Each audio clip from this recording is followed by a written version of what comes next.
ဒီနေ့မိတ်လိုက်တဲ့မျက်လုံးတွေ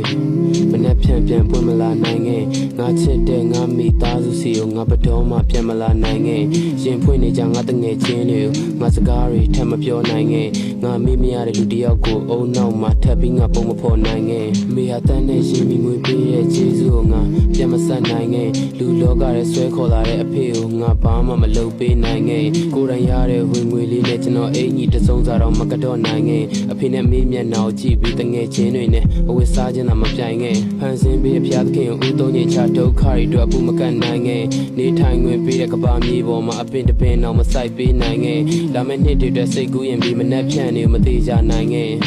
ဘသူ့ဘာတွေငါလုပ်ပေးပါမယ်ဆိုပြီးကတိတွေနဲ့အာမချောင်နိုင်ခဲ့